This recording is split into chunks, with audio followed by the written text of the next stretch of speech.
শিরোনাম: শেষ চিঠি। ছোট্ট একটি গ্রামের নাম ছিল শিউলিপুর। সেখানেই থাকত অনিক নামে এক ছেলে।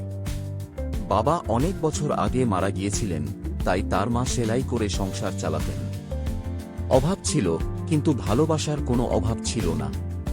প্রতিদিন সকালে মা বলতেন, একদিন তুমি বড় মানুষ হবে, শুধু সৎ পথে থেকো।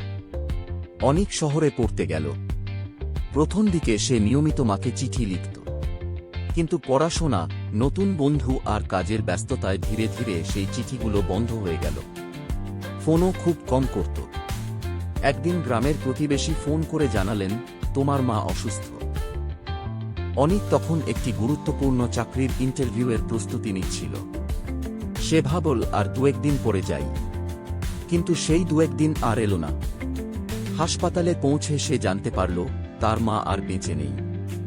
শেষ সময়েও তিনি শুধু একটি কথাই বলেছিলেন, আমার ছেলেটাকে বলো, আমি ওর জন্য অপেক্ষা করেছি। ভেঙে পড়ল অনিক।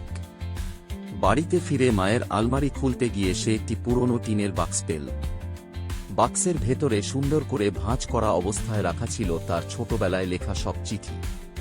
সবচেয়ে ওপরে একটি নতুন খাম। সেখানে লেখা ছিল, অনিকের জন্য, আমি না থাকলে খুলবে। কাঁপা হাতে খাম খুলল সে।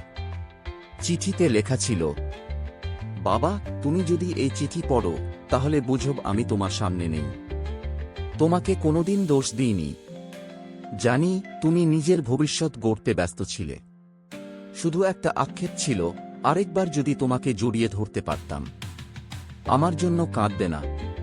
শুধু জীবনে এমন কাউকে অপেক্ষা করিয়ে রেখো না, যে তোমাকে নিঃস্বার্থভাবে ভালোবাসে। মনে রেখো, বড় মানুষ হওয়ার আগে ভালো মানুষ হওয়া বেশি জরুরি। চিঠি পড়ে অনেক ঘন্টার পর ঘন্টা কাঁদল। সেদিনের পর তার জীবন বদলে গেল। সে ভালো চাকরি পেল, কিন্তু প্রতি মাসে গ্রামের দরিদ্র ছাত্রদের পড়াশোনার খরচ দিতে শুরু করল। মায়ের নামে একটি ছোট লাইব্রেরিও তৈরি করল। লাইব্রেরির দরজায় একটি লাইন লেখা ছিল, যাদের ভালোবাসা নিঃস্বার্থ, তাদের জন্য সময় বের করতে কখনো দেরি করো না। অনেক বছর পরে এক কিশোর সেখানে এসে জিজ্ঞেস করল, এই কথাটা কে লিখেছেন? অনিক হেসে উত্তর দিল, একজন মা, যিনি শেষ মুহূর্ত পর্যন্ত তাঁর সন্তানের অপেক্ষা করেছিলেন। কিশোরটি চুপ করে দাঁড়িয়ে রইল। বাড়ি ফিরে সেদিনই সে তার মাকে শক্ত করে জড়িয়ে ধরেছিল। আর অনিক আকাশের দিকে তাকিয়ে মনে মনে বলল, মা, এবার আমি তোমার কথা রাখতে পেরেছি। ভিডিওটা ভালো লাগলে প্লিজ লাইক, কমেন্ট আর সাবস্ক্রাইব করে পাশে থাকুন।